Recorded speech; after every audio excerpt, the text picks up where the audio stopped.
This is the beginning of a follow on series, but with a new title. This is now The Gateway Out of the Holocaust. I think a little background would be helpful before I share with you the means to survive what is coming.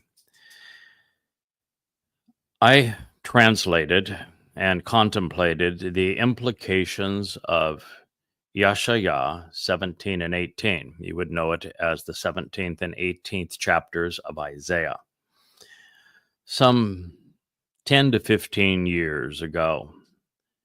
And all the way back then, I recognized that God was foretelling about how a series of catastrophes surrounding Syria would lead to the fall of the Syrian regime, and that it would be at the hands of terrorists, but prompted by a global player that was described in the 18th chapter.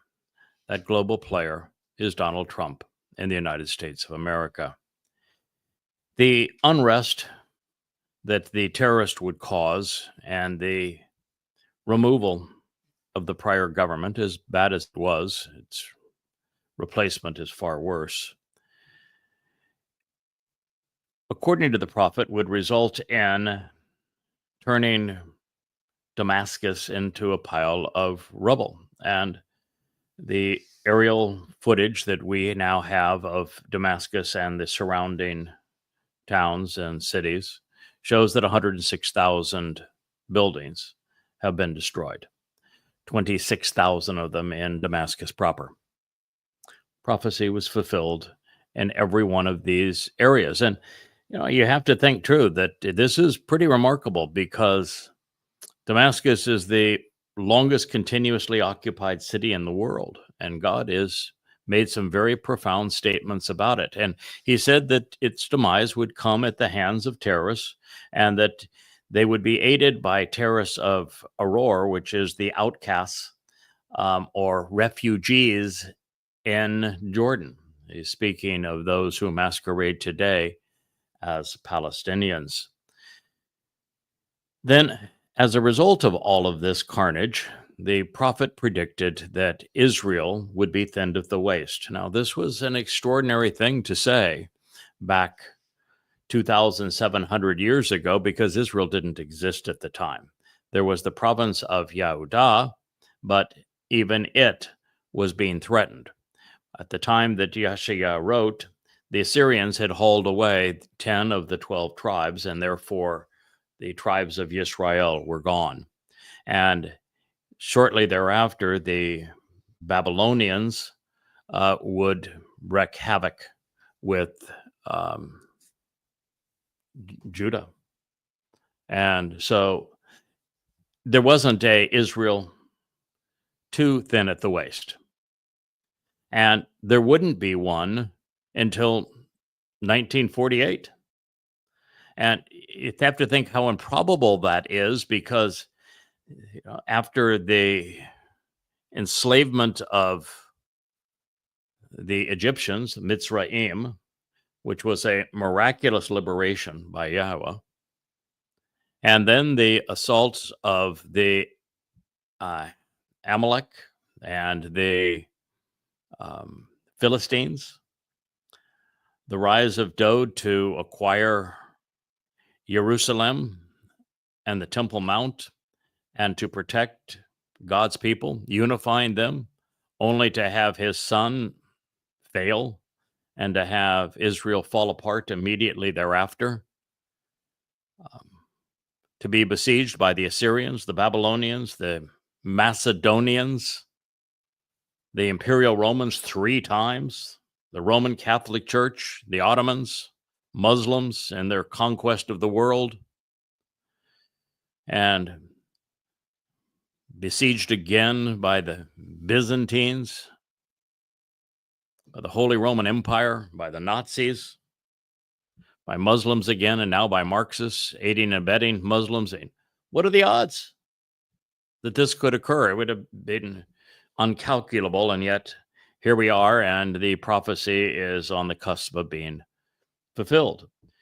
A Fakistinian state is going to be awarded to the very terrorists that perpetrated October 7th. It was amongst the most savage attacks in human history, and it will be amongst the dumbest moves ever perpetrated by humankind. And the consequence, according to the prophets, is going to be 2 out of every 3 Jews are going to die. And that is why I call Trump's betrayal the gateway to the Holocaust. And again, the reason that I implicate Donald Trump is because in the narrative of Yeshaya Isaiah, 18th chapter, verses 1 through 3, there are some 72 attributes that define the nation that is most responsible for making Israel vulnerable by playing Neville Chamberlain and giving Israel to its foes that fit no other nation or no other individual except Donald Trump in the United States of America. But also the timeline in which this is going to occur, according to the prophet, is prior to the fulfillment of Shabuah. Shabuah will be fulfilled on the 22nd of May, 2026, so within the next year. Therefore, there's only one candidate, Donald Trump. Now, as it pertains to the Donald, what I'm going to say about him is not born out of a political rivalry. I am the furthest from a progressive, a Marxist, a Democrat, or a liberal. I am actually too conservative to be a Republican. So I actually thought that Trump had a likelihood, based upon his first term, of being better than Cackles. Obviously, that was wrong. There is something that Trump's stupid, and that's Trump. So I want to explain to you some of the things that I have seen that indicate that it is Donald Trump that will be betraying Israel, consistent with the prophecy, which is undeniable in its application. Trump began by this whole episode by accepting in his last term billions from Saudi Arabia, including his son-in-law, who accepted $2 billion, and his former Treasury Secretary, who accepted $1 billion from Saudi Arabia. Saudi Arabia doesn't give out that kind of money, $3 billion, not to buy influence.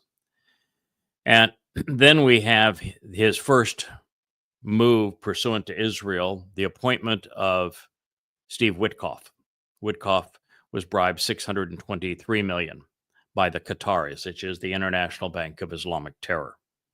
It is the country most responsible for using its wealth to buy influence in America, and the influence that it is buying with Marxist media outlets and with college institutions, and now even with conservative talk show hosts, makes it the principal instigator for the carnage we're witnessing in the United States as well as Europe against Jews. And yet this is the man that he picked to negotiate between Israel and the Islamic world. That was all really Israel should have ever needed to know. Then before he was actually sworn in for Trump 2.0, the Donald said that there's going to be hell to pay throughout the Middle East if the hostages are not all released. They were not all released. And rather than putting pressure on the Muslims, Donald Trump put all of his pressure on Netanyahu and Israel and made Israel capitulate to Hamas's terms. When Qatar, who is the financier of Hamas, applauds someone strong-arming Israel, as the Qataris did, from the emir all the way down, while also saying death to Israel, you know you're on the wrong side. And that's what occurred. At that point, it should have been obvious. But then we go from there to Trump saying that he's going to build resorts in Gaza.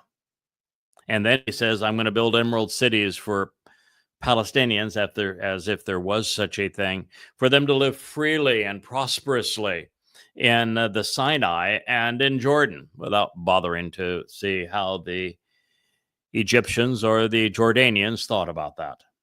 And when they both said, hell no, even Trump couldn't bribe them or arm wrestle them into saying yes. Trump just gave up on his Emerald Cities for Fakistinians or his Gaza resort, which America was going to acquire Gaza. If you're Jewish and you don't recognize the insanity of that, or the fact that even if he could have pulled it off, which of course it would have been impossible to pull off, that it would have been counterproductive, that you would have taken the murderous Muslims in Gaza and you would have released them into a place that they could have received as many arms as they wanted, and Israel would have no way of policing it or reducing the flow of arms, and where they would have rallied other Muslims around them to increase the number of jihadists for the next attack. It was suicidal. It was the sign of an insane mind, and the fact that Jews applauded it and applauded Trump for saying so is an exceedingly sad situation. But then they will say, well, Trump then opened the coffers of U.S. weapons to Israel to continue its attacks on Hamas. Now, Israel was played for a fool. It doesn't take a smart person to recognize that the strategy that Netanyahu has deployed to get retaliation against what happened on October 7th has backfired by the IDF bombing Gaza into a demolition site. The world has turned against Israel. Sure, I understand that amongst the Marxists and amongst the Muslims, anti-Semitism was already rife, but it made it a cause célèbre for much of the world to hate Jews. And it took simmering anti-Semitism and it took it to a level never experienced previously in world history, far worse than 1920s, 30s, and 40s Europe, which is why I entitled this series Gateway to the Holocaust. And so all that America did by giving Israel a green light to bomb Gaza and the weapons to do so was the assurance that the entire world would turn on Israel and that ultimately it would be impossible to forestall a Palestinian state, which is the intent from the beginning. Israel, you were played for a fool, and you played a starring role in your own demise. Then there was America started to negotiate directly with Hamas. No middleman, just directly with Hamas, aided and abetted, of course, by Qatar. Whatever happened to America wouldn't negotiate with terrorists. And all the way along, America's dealings with Hamas showed that Israel had no idea. I mean, that not only Israel had no input in the negotiations, but the Trump administration had no idea who they were dealing with. And Trump has taken the position of the Marxists within Israel, which is completely suicidal. When you prioritize, as Trump has done, the hostages over Israel's survival, you are assuring Israel's demise. Whether it was 250 in the beginning or just 20 now. To value their return over the survival of Israel is amongst the most immoral and ignorant, irrational things that have ever been perpetrated. And the fact that the majority of Israelis now support it says that, once again, Israel has become its own worst enemy, although in this case, clearly aided and abetted by Donald Trump, who has taken that same position, knowing where it leads. Israel can be manipulated and controlled by the hostages, which is why Hamas took them in the first place. This then brings us to Donald Trump accepting now, in addition to the $3.5 billion that Trump and company had accepted from Saudi Arabia prior to this present term beginning. Trump and company have accepted another $13 billion, making the total $16.5 billion in bribes. I have delineated all of these on X and on Facebook, and I have presented them in a portion of the Yahweh blog. Trump Criminal Enterprises is the name of that series. Trump is owned and operated now by MBS of Saudi Arabia, the Emirs of Qatar, and United Arab Emirates, and he is doing their bidding. He is the reason that America just simply withdrew from its campaign against the Houthis. They told him to. It is the reason that Trump forbade Israel from defending itself against what is essentially a predestined attack by Iran and its nuclear threat by Trump, because the Qataris and the Saudis told him not to allow Israel to bomb them or not to bomb them as America. Of course, they don't want the Islamic country of Iran bombed when it's on the precipice of having a nuclear arsenal that they want to deploy against and to control Israel. And Trump then engaged in nuclear discussions through Oman, which is like asking the village idiot to give you advice on how to build a starship to go to Mars.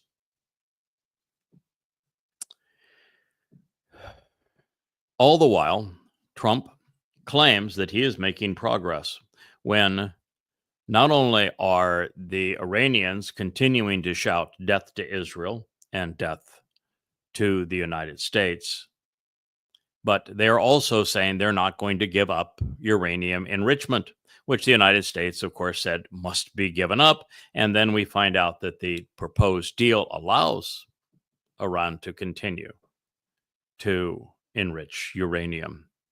The fact is that Iran already has enough enriched uranium for 30 bombs because they're now augmented by their manufacture of tritium to enhance their yield.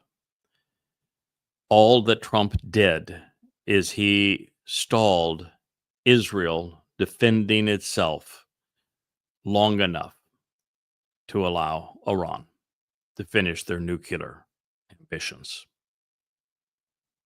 Now, that should have been enough, wouldn't you think, to tell the world that he has betrayed Israel. Well, there are other telltale signs, and these must not be overlooked as well. It's not just that Trump now is bribed by these three Islamic despots. It's that he craves the prize of the ultimate deal of negotiating a normalization agreement between Saudi Arabia and the rest of the Islamic world with Israel. Now, the only way to do that, of course, is to make Israel indefensible and vulnerable to the Muslims, which necessitates a Fakistinian state of terror carved out of the heart of Israel. He knows this to be the case, but he wants the prize. He doesn't care what happens to Israel. All he wants is the prize. And so this is what he has agreed to do. And we're going to watch this unfold over the next 12 months.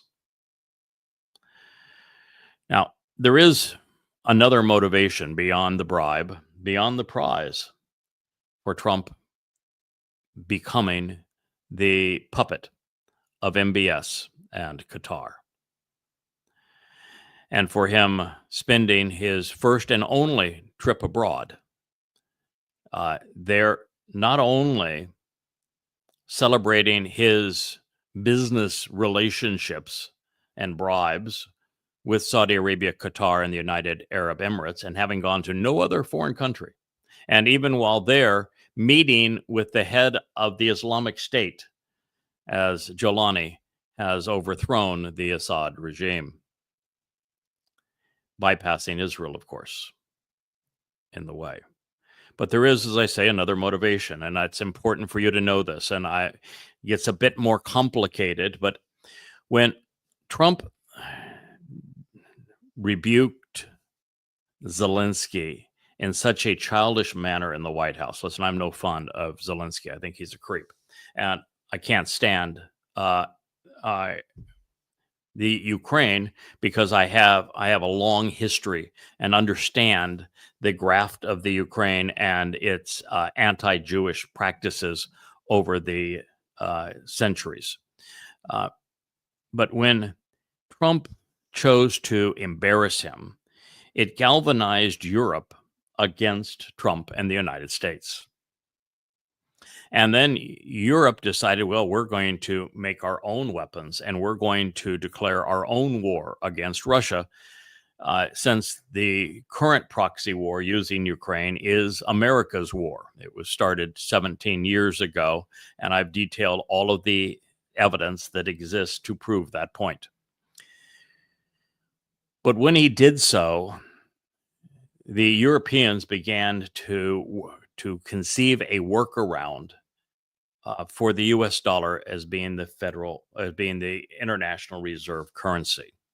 Now, this issue was hugely exacerbated when Trump continued to pressure Russia with sanctions, because the sanctions against Russia put China and Iran together with Russia, creating a perilous situation for the world, and also motivating Russia and China to work around the US dollar reserve currency status. And as if trying to light the fire that would destroy the world, we have next the president instituting the most diabolical and suicidal, inane tariff policy beyond even comprehension, without justification in almost all cases, and without any chance of success. And once he did that, the dollar had no chance, save one, of even pretending to retain its status as reserve currency.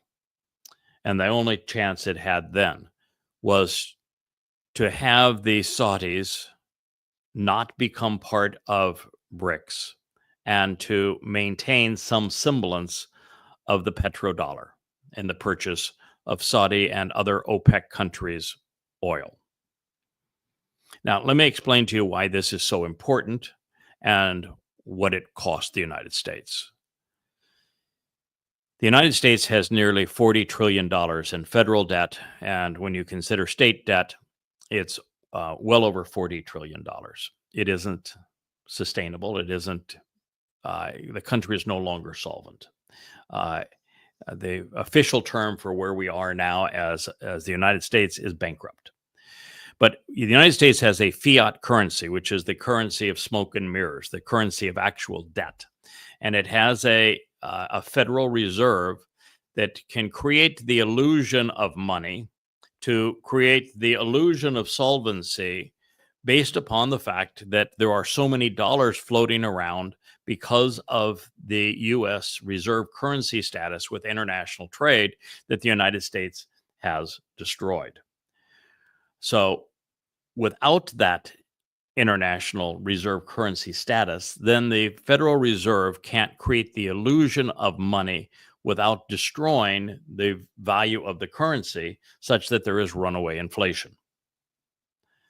Therefore, to create and postpone this illusion of solvency and to postpone catastrophic bankruptcy, Trump played right into MBS's and Saudi Arabia's maniacal hands and gave them the ability to demand whatever they wanted to keep the United States solvent.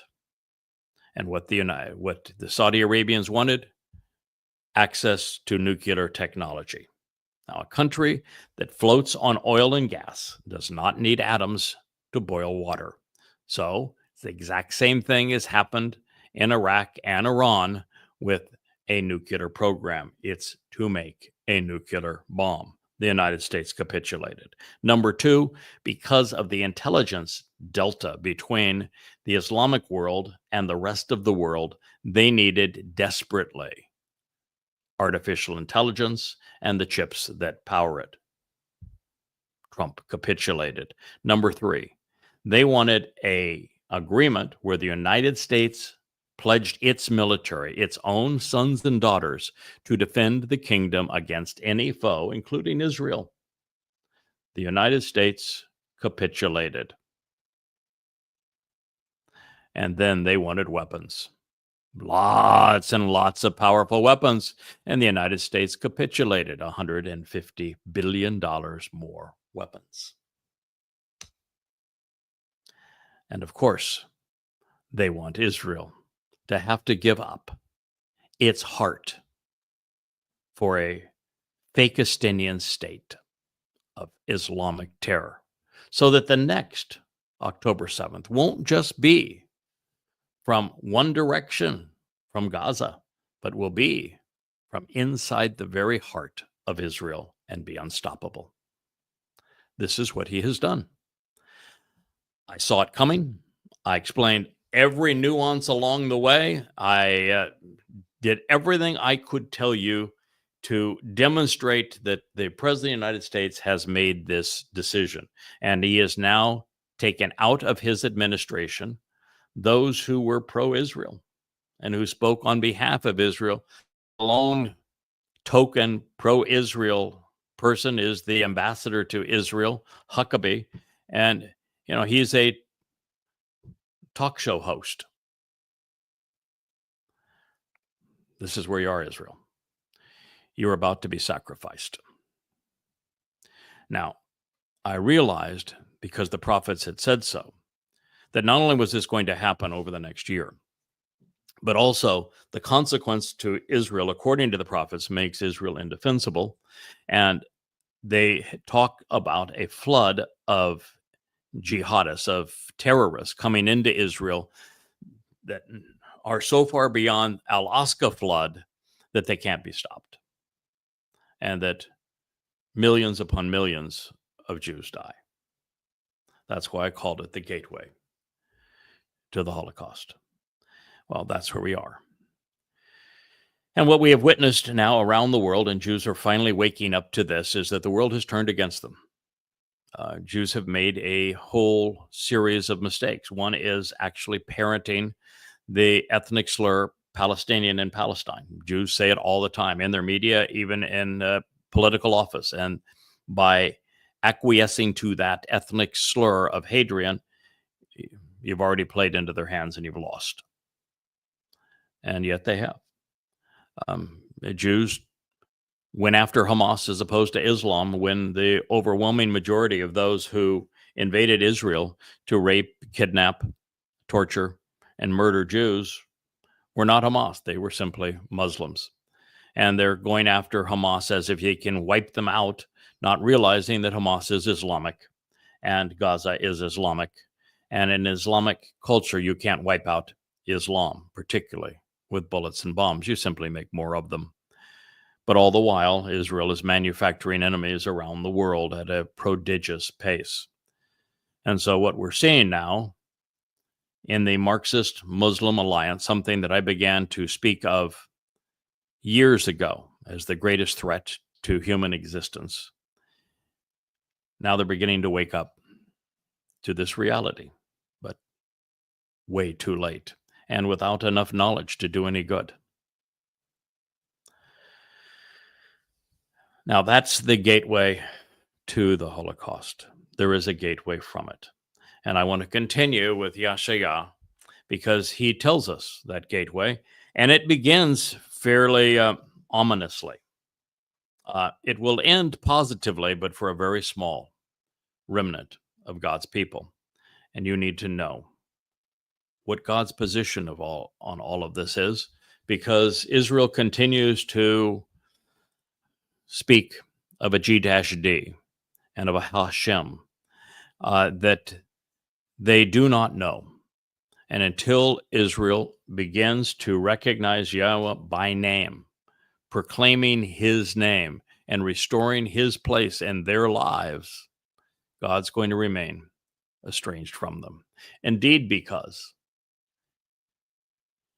key, brother, instead, truly and surely, here and now, at this point in time, this is what co. Meanwhile, on this occasion, making a transition and focusing on what follows, thusly Yahweh, which is the proper pronunciation of Yahweh, our Eloah, God, as directed by his Torah teaching regarding his Haya existence and our Shalom restoration, said, Amar, declared, answered, stated, and promised to me.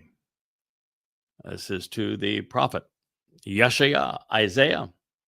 Yeshaya means Yahweh delivers. To me, I will choose to be silent and tranquil, undisturbed and inactive, electing to be absent from the troubling strife and war. Shakat. Oh, Israel. During the Exodus, Israel, you were so belligerent, so obnoxious, so retarded, and repulsive towards God. You not only told him to go away and shut up, you caused Moshe to say, I can't deal with you any longer. Moshe gave up. He told God that leading and teaching Jews was impossible. No one could do it.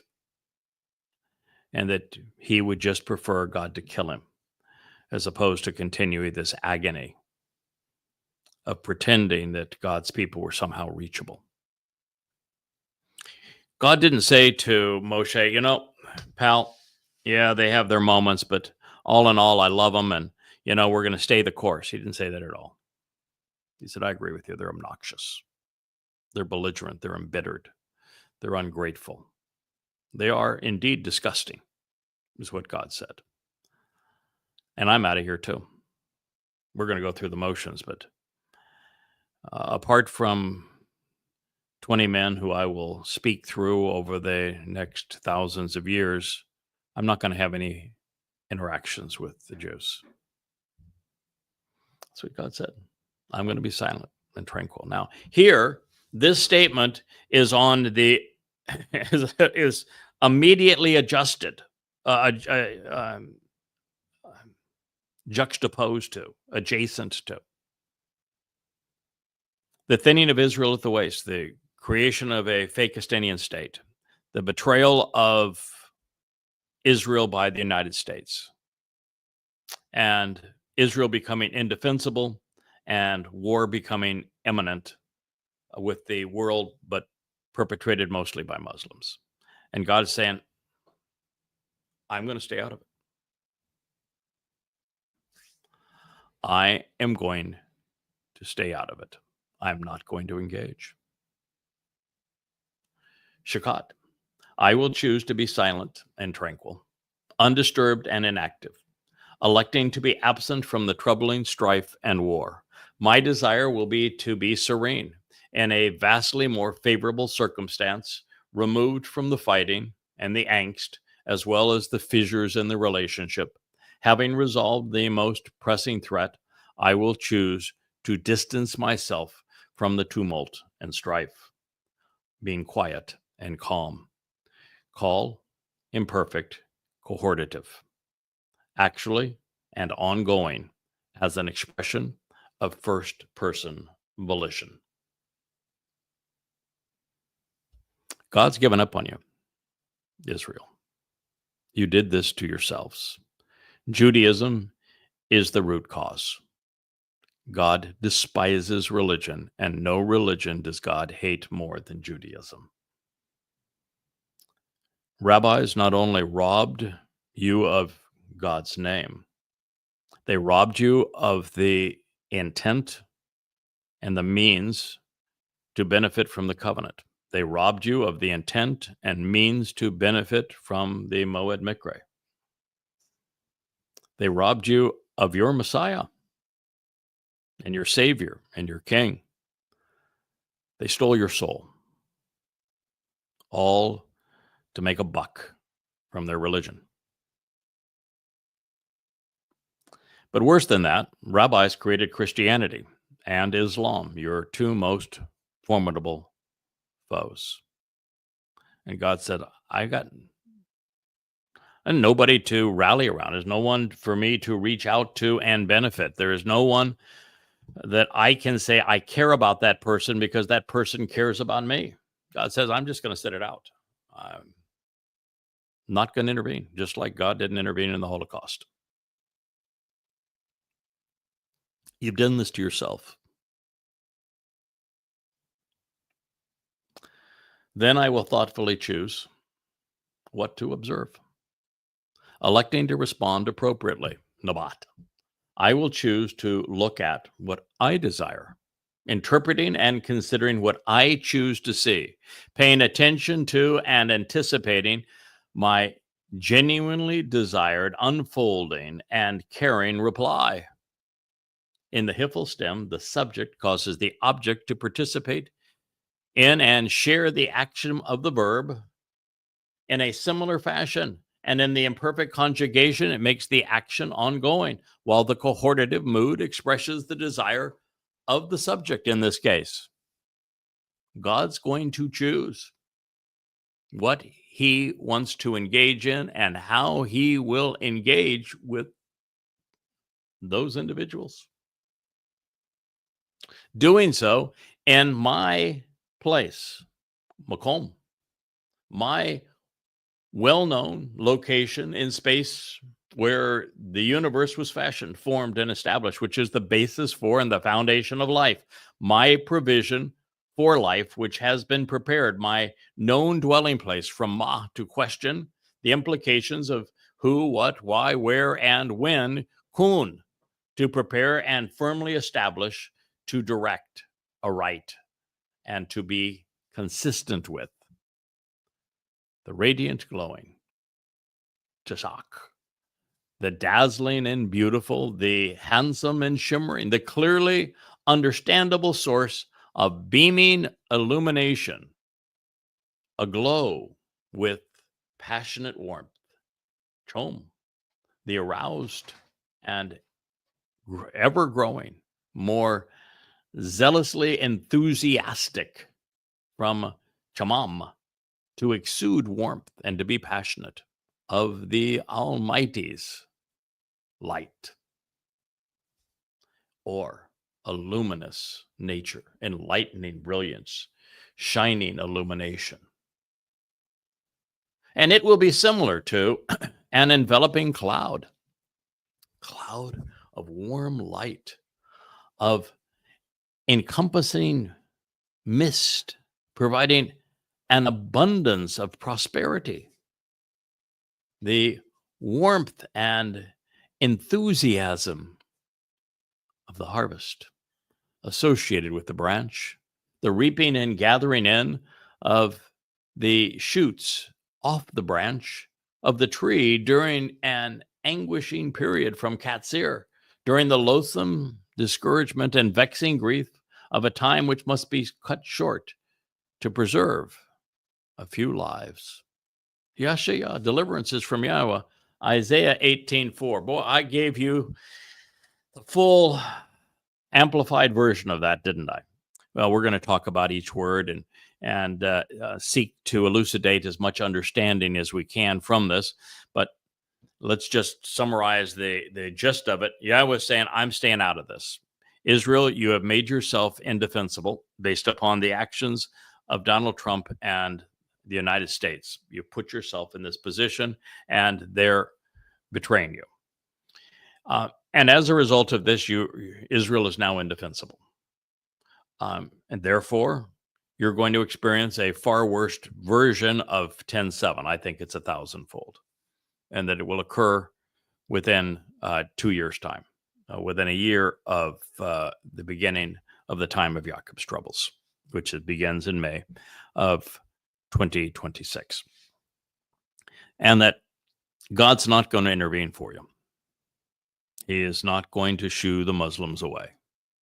It's going to be very much like October 7th, where not only didn't the IDF engage to defend Israel, God didn't either. That's what you got to look forward to.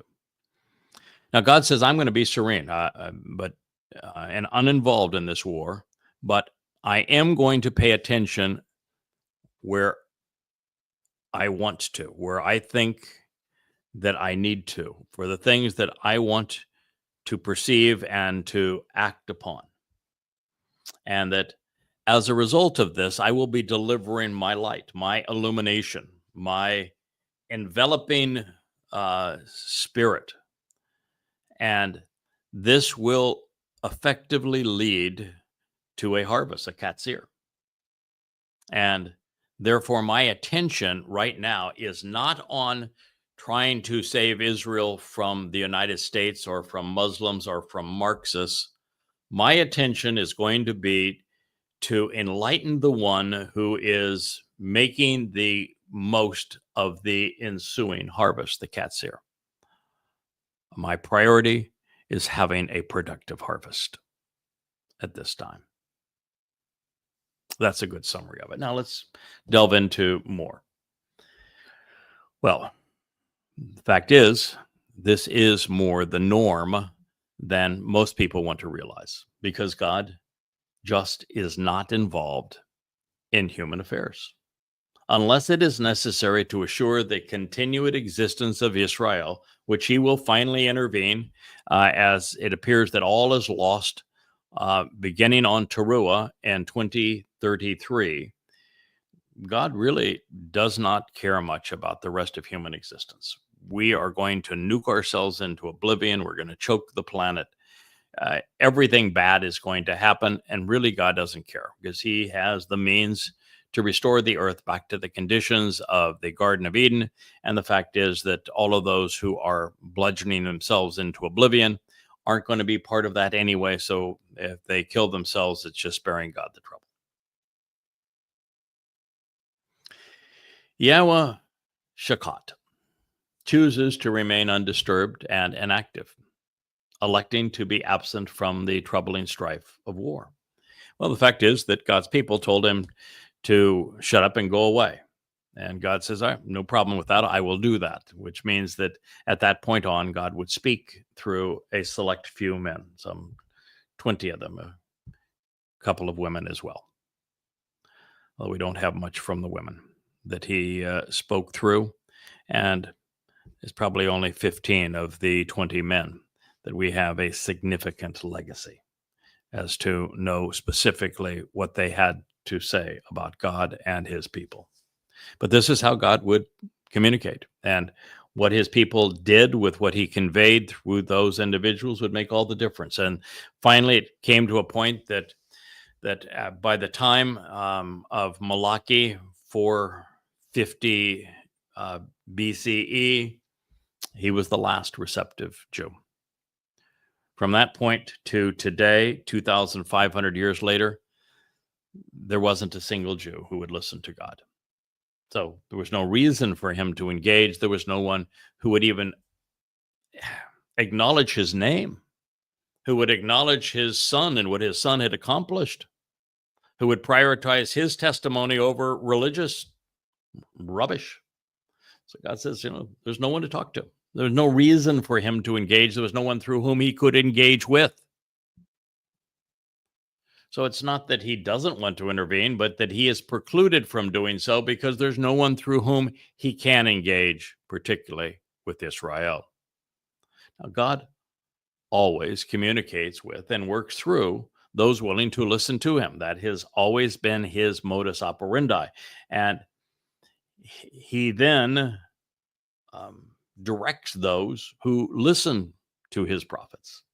But within the past 2,500 years, there's been no one with whom he could engage. So while his people stand apart. His desire has been to be serene in a vastly more favorable circumstance, removed from the fighting and angst of human hostilities. While he has routinely addressed the fissures in the fractured relationship, he does not micromanage the affairs of the covenant or those who are opposed to it. You know, why would God want to look down and see Jews being gunned down outside of a museum in Washington, D.C. by a Marxist screaming, free Palestine? He knows there's no Palestine. He knows that there's nothing in Islam that's ever been free. He knows that the Marxist is out of his mind, immoral and ignorant. He knows that his people don't know their enemy and that they're making a bad situation worse and have separated themselves from him. Do you think God wants to see Mohammed Muslim firebomb a group of very liberal Jews protesting their government while advocating the release of hostages that they want released at any cost, even if it's suicidal to Israel? Where does he have a side that he can identify with there? They're both wrong. I mean, certainly the Muslim is worse than the Jews who are trying to undermine the Israeli government and the survival of the state of Israel on behalf of 20 hostages, but doesn't change the fact that that is where we are in this regard. We've just had the arrival of the Wookiee, who came in with great fanfare, barking and tail wagging. Wanted to be up here on the desk, and maybe we'll arrange that depending on how the Wookiee responds going forward. Anyway, this is the story. Oh, here we are. I told you that we had a very, very excited Wookiee. Yes. So, okay, you want to talk to the people? What do you want to tell them? Want to tell them, love Yahweh, respond to Yahweh.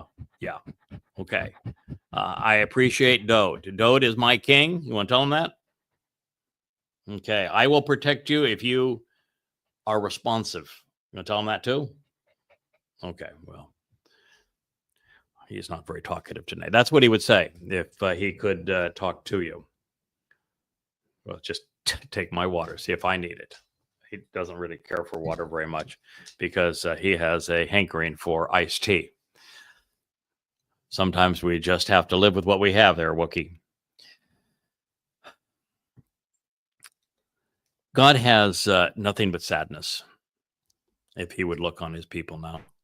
He would look down and he would see them all rallying around a star, the very star that was used to humiliate them, to degrade them, to dehumanize them by the Roman Catholics and then by the Nazis. He would see the star that was conjured up in rabbinical Judaism as part of Kabbalah, which is, from his point of view, demon worshiping. He would see the star of the false Messiah that stole from his people the truth about the real Messiah, Dode David. That star belongs to the son of a star, Bar Kokhba. It would bring him great pain. He would see his people jumping up and down in religious ceremonies, segregating women, bobbing their heads against a stone wall, reciting prayers but not listening to him, dressing the Torah up like it was a whore while plastering over it with their Talmud. He would see religious parasites claiming to speak for him that he despises, and he would see Marxist progressives speaking of the demise of the state that he and his sons so love. So God doesn't want to look down on, see any of this now. But he has to engage to promote the harvest, because the next Moed Mikre is a Katsir. Shabua is the last Katsir. Teruah will be a Lakat gleaning. And then there will be the sacrifice of the red heifer prior to the great homecoming on Teruah, from Teruah to Kippurim. And so God has to engage in a limited way to enlighten the one responsible for the Katsir harvest of Shabuah to protect his covenant family from the ordeal that is ensuing with the time of Jacob's troubles. And he has to come back to reward those who have chosen to be part of the covenant during the 7 years of the Shar Jacob, the time of Israel's troubles. And he has to come back to orchestrate the great show that is part of the sacrifice of the red heifer, the Adamah Parah, on behalf of the adulterous woman, so that there's a remnant of Israel prepared for his son's triumphant return. But that's it.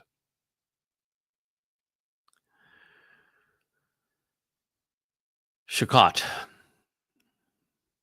means that having resolved the most pressing threat, which father and son achieved through Pesach, Matzah, and Bekurim, opening the doorway to life, offering to perfect every covenant member by carrying their guilt away and depositing it in Sheol, and then signing the adoption papers into Bekurim as firstborn children. God's taking care of what he must, and now he has found his choder. He has found his Nakri. He has found Dod's Bashar. He has now a Zeroah to cultivate the final harvest, and he has provided ample enlightenment for him to do that job. And I have to say, as the Choder, Bashar, Nakri, and Zeroah, that, can I say this without God being disappointed at me? In this regard, it's almost as if God's crazy. I'm sorry. I mean, I love God. He's the most brilliant mind in the universe. But think it through. God, in person, beside Moshe, tried to get Yisrael's attention during the Exodus. He had just saved them from slavery in Mitzrayim. He had parted the Red Sea. He had garnered their release through Pesach and Matzah. He was illuminating them with his Torah. And in their midst, while he's feeding them and protecting them, they turned on him and said, "We don't want to hear from you anymore. We don't want to see you anymore. Go away." And they became so obnoxious that Moshe says, "I can't do this anymore. I want out." And now you pick a goy and say, "Yep, there's my guy. He's going to fix this all up. We're going to have a productive harvest. He's going to get them to embrace me again and receive me by name again, and come to accept what David did through fulfilling Pesach, Matzah, and Bekurim, and it's all going to be good in the hood." I mean, are you crazy? I mean, you picked a man that's now 70 years old. And this is your plan? I mean, listen, I've been dedicated to this plan for 24 years. Every waking moment of my life for 24 years has been devoted to pursuing Yahweh's ambition, which is to awaken his people so that they stop being religious and political, and they come to trust and rely on him and the provision that he has offered through his beloved son, Dod, instead, and that they come home. That has been every waking hour for 24 years. It is my life. And I have 35 books that we've collaborated on together under the Yada Yahweh brand. I have written 5 books to protect Israel from the onslaught of Islam called Goddamn Religion, Gift to Israel. I've written 5 volumes called Twistianity to remove the religious rubbish of the Christian New Testament so that Jews would be prepared to see the actual Messiah and Son of God who fulfilled Pesach by being crucified in 33 CE, and it's Dod, the king, David.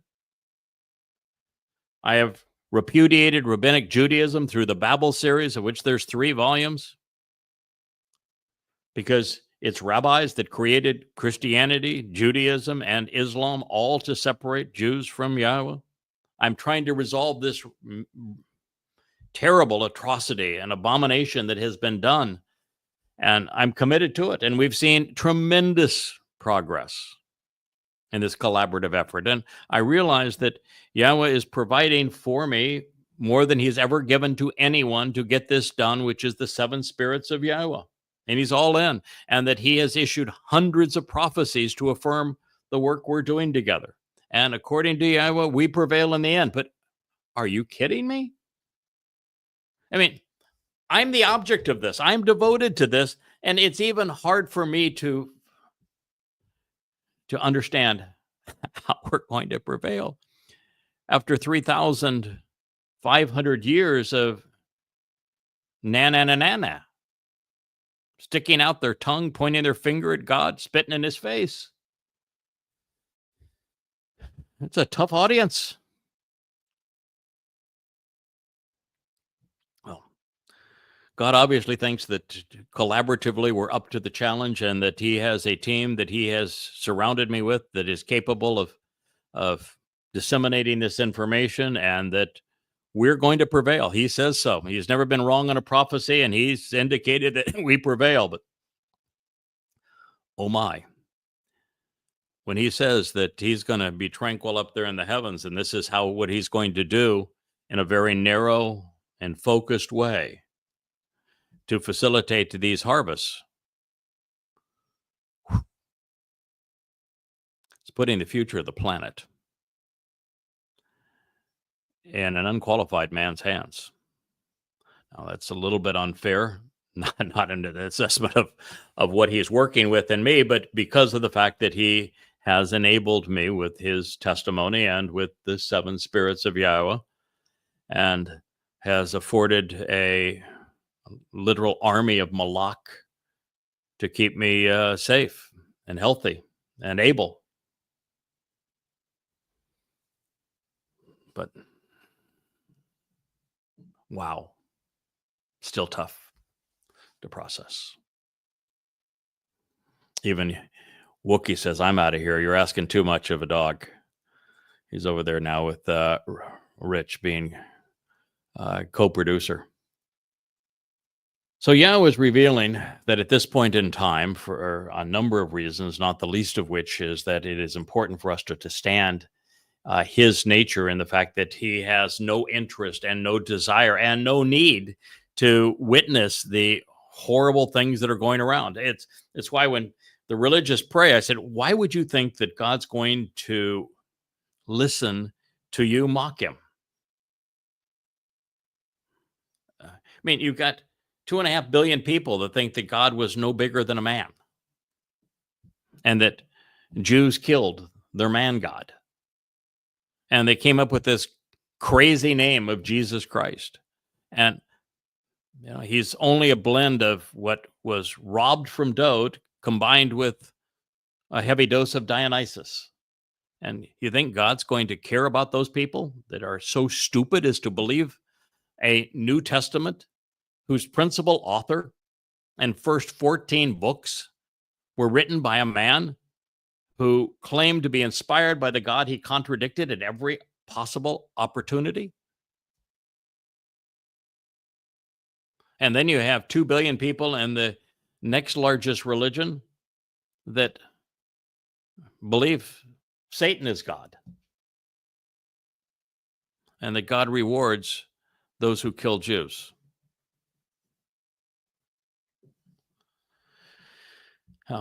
Those who give God credit for home runs and touchdowns, acing tests, and winning the lottery would be dead wrong, as would be those who blame God for their failures and struggles, as the Pope just did, for accidents and for disease.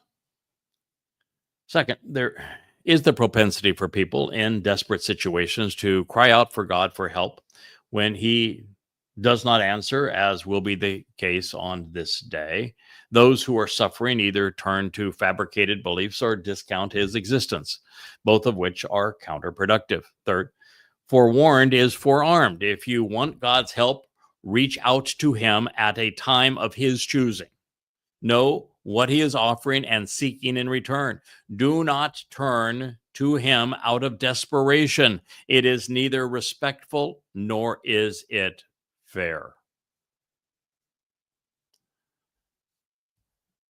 This realization is especially important once I thought that the tribulation would get so horrid that Jews, out of a complete desperation and with no other option, would finally reject the rabbis and they're even the IDF and trust God instead. But that's only partially true. Yes, they're going to be put in a position where they're going to recognize the rabbis have lied to them and they're untrustworthy. They're going to recognize the religion of Judaism is useless. They're going to recognize that the IDF cannot protect them. They're going to realize that all of their politicians turned out to be liars. They're going to realize all of that. They have no other option.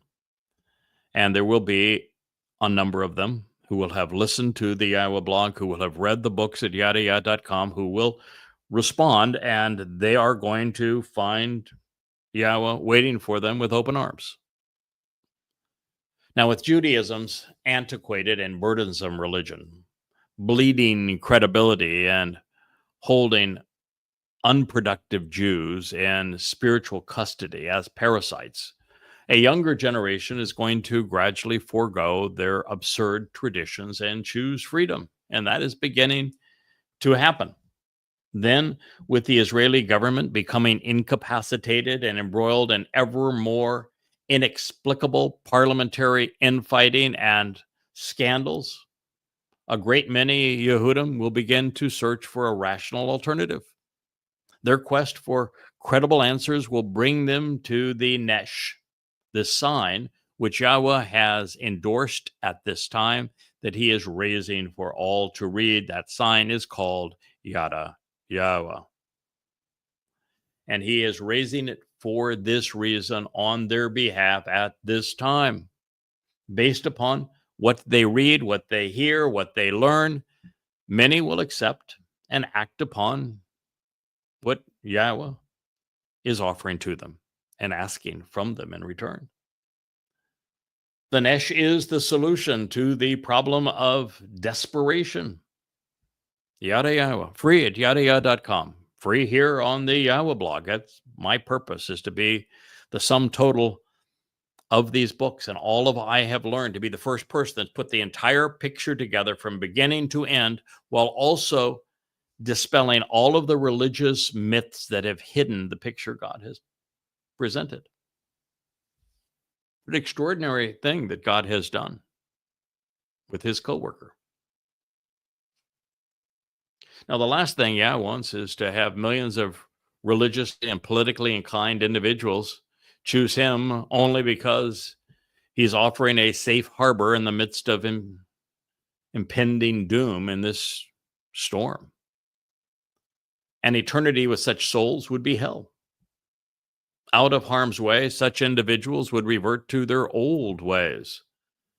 This would be akin to Yahweh freeing the children of Israel from the brutal religious and political oppression they were enduring under the pharaohs, only to have those he saved show their appreciation by constructing and worshiping a golden calf. They did that, didn't they? The path home will be as it has been. Yahweh's words illuminate the way. We find them by opening our eyes and becoming observant. We come to know him by opening our minds and becoming thoughtful. Reject religion and politics, walking away from man's way in full recognition of its counterproductive and disingenuous nature. Move towards Yahweh, embracing him through his Torah, by answering his mikra, these invitations to meet with God. Celebrate by being perfected in the process. Come to know Yahweh sufficiently to trust and rely upon what he is providing as our Heavenly Father, with the passion and devotion of a young lover. Closely examine and carefully consider the instructive conditions of the Bereth covenant family and act upon them with passion. The Nesh was written for this purpose. This is why there are 3 volumes of Yada Yahweh that are devoted entirely to the covenant. 3 volumes that are devoted entirely to the Moed Mikre. I mean, 6 volumes to the Bereth, to the Mikre. 5 volumes to those trying to kill you, protect you from them. 5 from those robbing you of your Messiah, of the very Son of God, of your King, so that you might embrace him. 3 devoted to outing the rabbis, so that you would stop trusting them.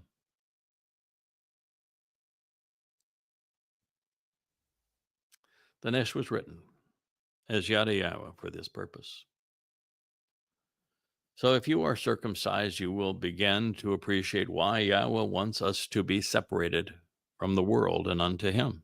If not, and if you are a man, well, it's time to have a little snip. Now, it matters not if you are Yehud or Goy, because circumcision is the sign of the covenant. Without its signature, you will be expressly excluded from Shamaim heaven. It matters not if you are fluent in Hebrew or English, or if you know that what Yahweh revealed and act upon it now, not later. I mean, heaven's door is open for those who know their way in, and not for those stumbling in the darkness, groping their way through the storm, desperately seeking salvation. God isn't here to save anyone. He is offering perfection, but it's on his terms. This is not to say that God is oblivious to his people's suffering at this moment or any other. It just means that with Nabat, he will thoughtfully choose what he wishes to observe. This will determine how he wants to respond. It is Yahweh's prerogative to Nabat to look at what he desires, consider what he chooses to see, pay attention, and anticipate an appropriate reply. If God didn't do these things, he'd be insane. Human behavior would drive him insane.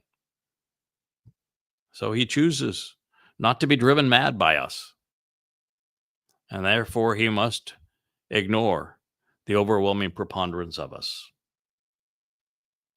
Now, if we want Yahweh to consider us, then we must first consider him. If we want him to listen to us, then we must initiate the conversation by listening to him. If you want God to see you as worthy, open your minds and feast upon his Torah, coming to value his teaching and guidance.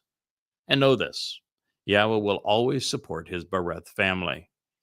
He will always attend his Moed meetings.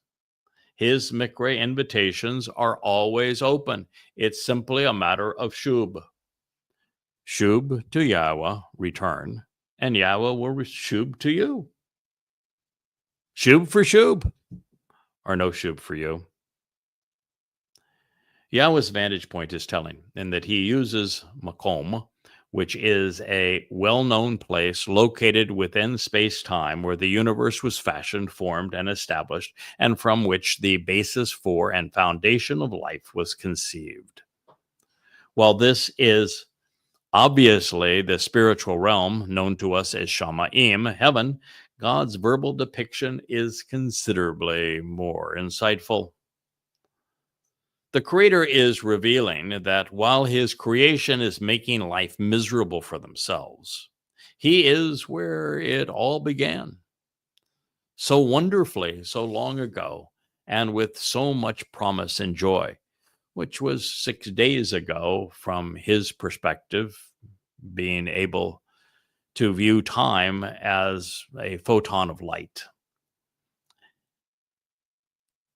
And yet, 16 billion years, 15 billion years from our perspective with the clock here on Earth.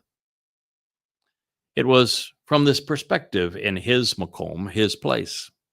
It was, as was the case with the Garden of Eden, the Makom is his provision for life, which he has prepared. It is not only Yahweh's known dwelling place, it is that of his children, of all who will question the who, what, where, why, when of Kun, that which directs us. so that we might continue to endure, prepared and be established. There in his place, Yahweh is Shak Kom Or, radiant and glowing, warmly passionate, dazzling and beautiful, aglow in brilliant light. His luminous nature is clearly available for us to understand because of his willingness to bequeath his enlightenment and guidance to us. And that means that God is not a physical being. He's not a man. He is comprised of spiritual energy. That is essential because when you have two religions, the two most popular religions on earth, so blankety blank stupid that they think that you go from a physical life here, limited as physical bodies make us, to a heavenly existence with a physical body because of a bodily resurrection. You just are not thinking it through. Energy is vastly more empowered and capable than is matter. Matter and energy are comprised of the same thing. They're just enormously different amounts of the same thing. And you want to go from a physical being to a energy-based being if you want to be liberated in space and time and to travel through the dimensions to Shamayim. And that is what God is offering, because he is offering to make us more like him. And it is our souls that can make these transitions. But there's more to Yah than shimmering light. He is also Ka'ab Tal, similar to an enveloping cloud of suspended moisture. He is offering a protective canopy of encompassing mist, which provides an abundance of prosperity. Life, as it would transpire, requires two things: light and water. And we know from where and from whom both were provided and given. This is God saying that he is both the light and the water of life. The fourth reason that Yahweh wanted us to appreciate his desire to return to his place after resolving the imminent threat to Israel is that he wants us to know that he is enjoying his reunion with his family. You see, the Shabuah harvest occurs in a year's time, at the commencement of the time of Israel's troubles. And therefore, during this 7 years of hell on earth for Israel, which God says, the last thing I want to see is, look, the stuff that takes place after Israel is thinned at the waist by the United States and the Fakistinian state is established and Israel becomes indefensible and millions of Muslims rape, plunder, abduct, and murder Jews, is that God actually has something else going on at that time. And that is that the Shabuah harvest of standing grain occurs on the 22nd of May, 2026, before all of this turmoil erupts. And so this is family time. For all of the souls harvested at this time in that Katsir, it's going to be time with Yahweh in heaven. Yahweh is going to be celebrating our arrival.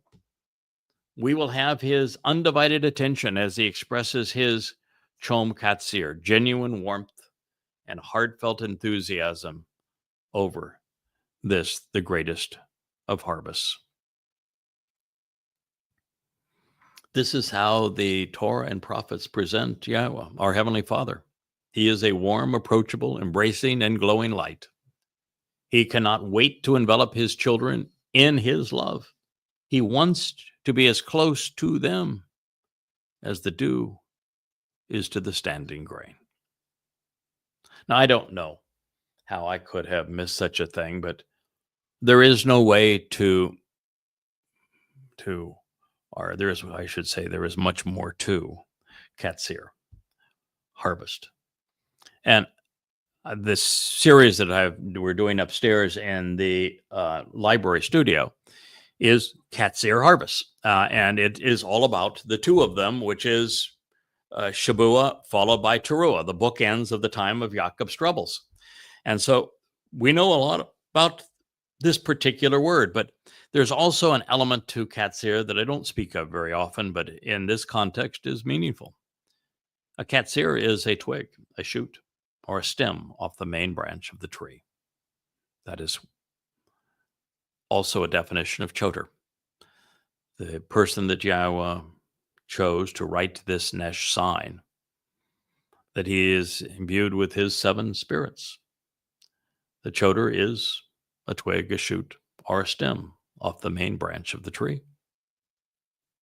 It's revealing that those gleaned on this occasion have grown out of what the choter will have derived regarding Dode, who is the Shemak, the most beloved branch. What he has written, what he has accomplished. This is vitally important, especially in the here and now, because Israel isn't being called to accept a hostile or unknown Messiah, but instead to embrace the one who sings to them from the nation's heart, from the heart of the Torah and prophets, out of the Mizmor. Also relevant, Katsir exposes the de minimis nature of this harvest, revealing that the reaping and gathering will consist of relatively few shoots.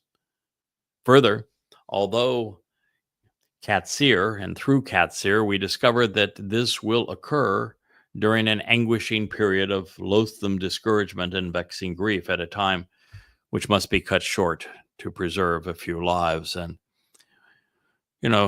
while the time of Jacob's troubles is officially 7 years, it's really began with a full decade. It's 10:723 to 10:733 is the entire canvas at that time. This is a terrible time of anguishing grief. But of course, it's going to get so much worse after May 22nd. Such is the nature of Paleo-Hebrew, a language whose words convey astonishing insights for those who invest the time to observe them.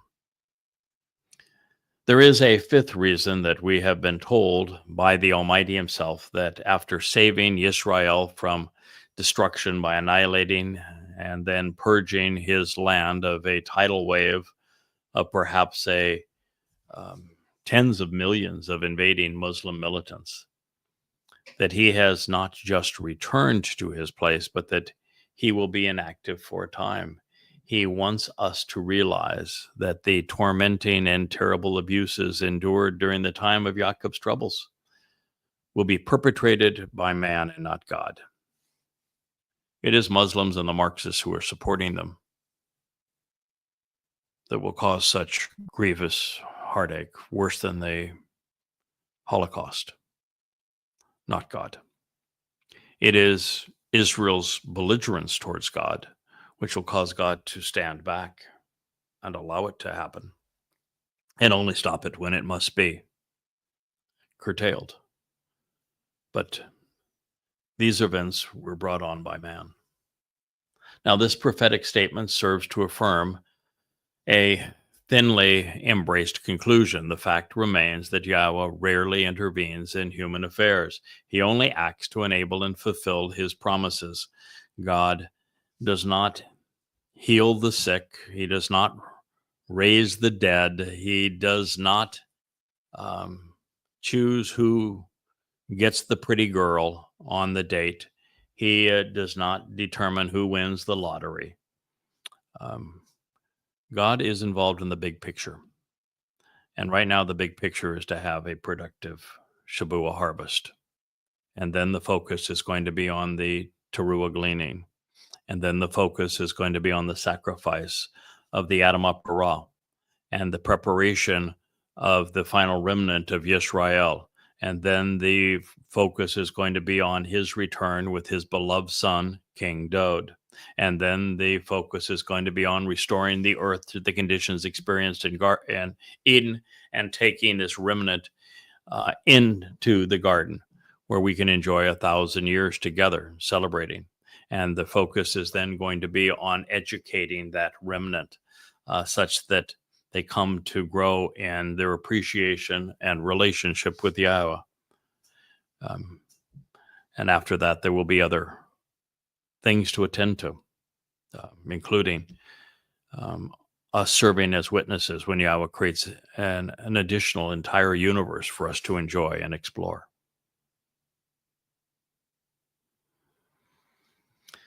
Yahweh made an eternal pledge to Abraham to love his children, whereby the benefits of the covenant would be everlasting.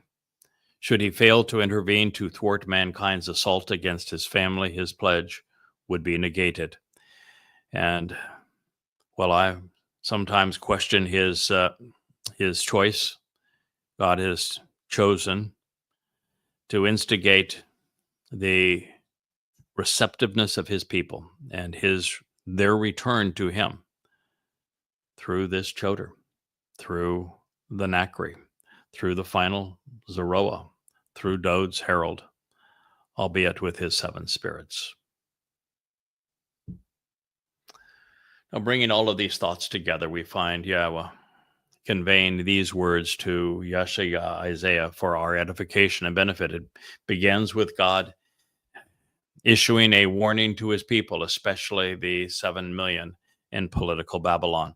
I'm going to go through the first 4 statements of Yeshaya as our conclusion to this program.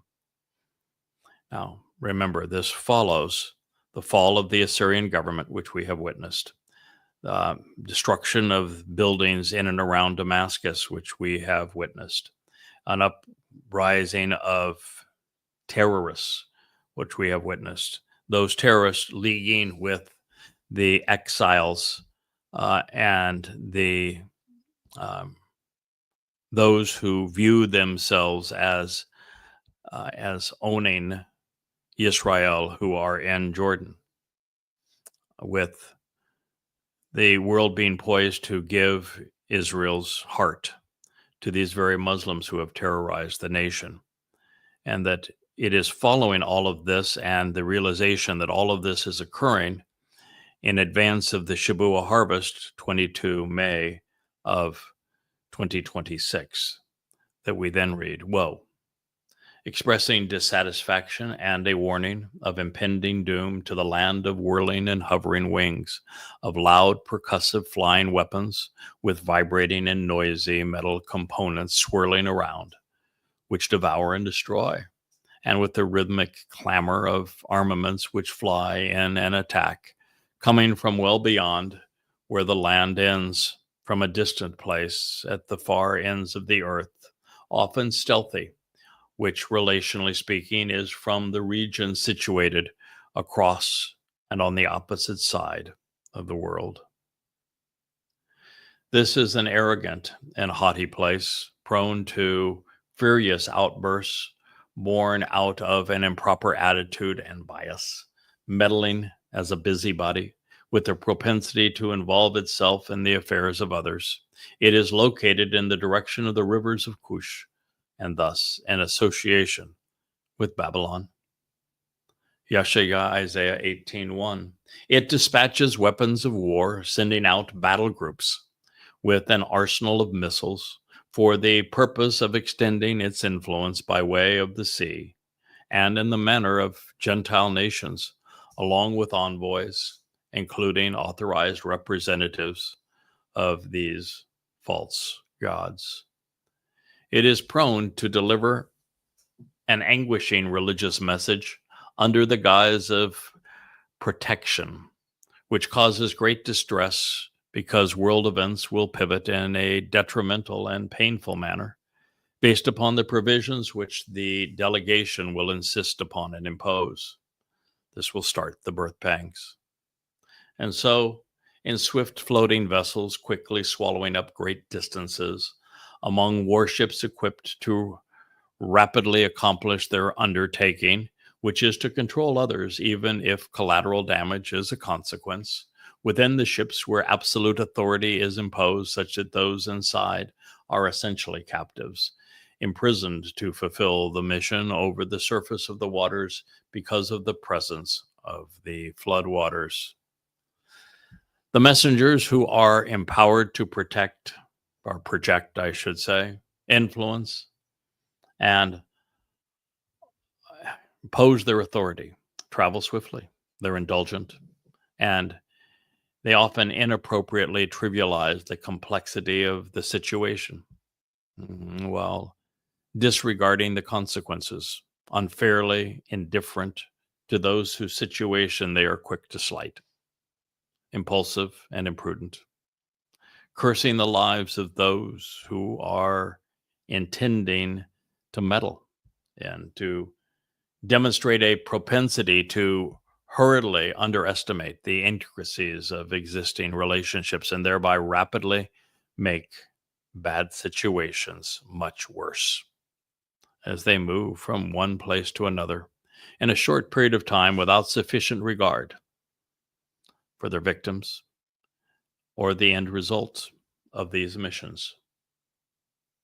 This on behalf of a nation of people from different races, a melting pot of different places, who are wont to consistently take the lead, directing others while extending their reach and influence, who are actively involved out in front, enticing and directing others at considerable cost, who have a propensity to engage in the world as if it were their own, habitually seizing whatever they desire. This nation seeks to control coinage and thus the means to commerce and trade, acquiring and holding vast sums of money, continually removing people from their land while acquiring great wealth in the process. They are prone to believe in an altered state of reality while overextending and enriching themselves. They are also typically tall, immodest, and frequently intoxicated. These people are well scrubbed, smooth skinned, and shaven, and yet reckless with weapons sharpened and gleaming, overly concerned about their personal hygiene. Their bodies are so hairless they appear to be polished. Most are beardless, and many have shaved heads as they rush headlong and headstrong, participating in perverse actions. They are a fierce and vehement people who are fond of their military's burnished weapons. These people are frightening and feared, even dreadful, while at the same time respected for their awesome power, causing great distress through intimidation and via shock and awe. But they are also venerated and revered by some for their achievements, capabilities, and status, especially the awesome sight of their missiles shooting through the air from here to there and beyond in a future time. This population, which is comprised of many different races, routinely spews out nonsense in a foreign language, talking down to others while continually marching off to war based upon their condescending and moronic rhetoric. They act like a great power, all of which deserves to be mocked and ridiculed. They routinely parrot the same meaningless phrases, vomiting up their blathering blah, blah, blah, and thus they must be disparaged and derided. They're always trying to expand and impose their nation's influence, even its faith, establishing the rules while senselessly drawing lines in the sand. And yet they imprudently throw others out of their land, aggressively conquering and subduing, trampling people down by kicking them out. It is antagonistic and destructive, treading others underfoot while imposing its will, often partnering with enemies. It will subjugate those it can control, causing their downfall. It is polluted and rejected, blind and loathsome, even as educating the world while stripping it bare. It is desecrated as a place of blind and oblivious children imposing their will, ruining lives while destroying countries. To reveal the way and provide a reference which leads to where to find the country, it is divided by many rivers, such that it is also indicative of a large population who travel extensively. Yeshaya, Isaiah 18:2. All of you who inhabit the perverted earth, this inhabitable parts of the confused world, which is in the process of destroying itself in the clamor of the Lord, and also those who remain and dwell in the land. When the sign and banner, this nesh, this means to effectively gain the people's attention, communicates the message for all to see, then rally to the point of action. Draw close and engage in a productive and responsible manner based upon that which is important and conspicuously communicated within the community. When that which can be seen, tested, and proven true is lifted up, when it's raised and respected, even found acceptable in the highest elevations, its purpose will be for you to all perceive the insights that it perceives and that it provides, all of which lead to understanding. This Nesh sign is for you to observe and to consider the witness which has been provided. It will offer perspective for those who are paying attention because they will finally come to understand.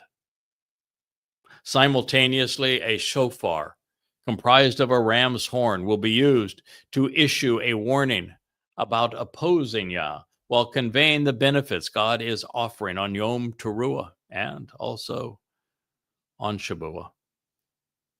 Its sound will encourage listeners to join together to make a pledge and then depart as they pay especially close attention to the invitations and to the summons. Yashaya Isaiah 18:3.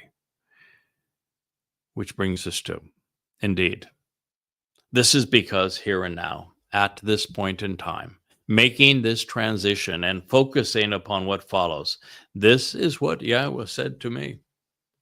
I will choose to be silent and tranquil, undisturbed and inactive, electing to be absent from the troubling strife and war. It is my desire to be serene in a vastly more favorable circumstance, removed from the fighting and disassociating from the fissures and the fractures in this relationship, now that I have resolved the most pressing threat. Then I will thoughtfully choose what I want to observe. I will respond appropriately, but as I see fit. I will anticipate my genuinely desired unfolding and caring reply in my place from my well-known location in space-time. I will wait at this place where the universe was fashioned and established, in the location where the foundation of life was laid. This is where my provision for life was conceived and prepared for those who question the who, what, why, where, and when of how one becomes firmly established by making a correct decision so that they might endure. I will exist in the manner of radiant and glowing light, a dazzling and beautiful display, clearly understandable as a source of beaming illumination, which is all aglow, all with the passion and the warmth of the Almighty.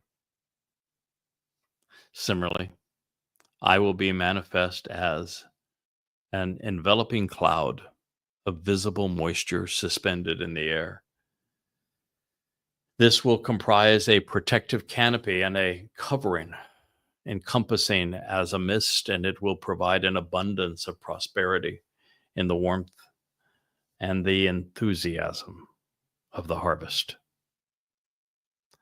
This will all be derived from the branch.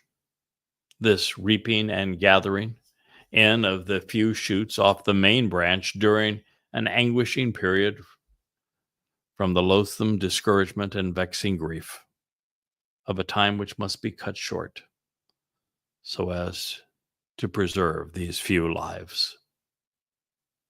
Yeshaya, Isaiah 18:4. This is the gateway out of the Holocaust. God is ready and he is willing. Are you?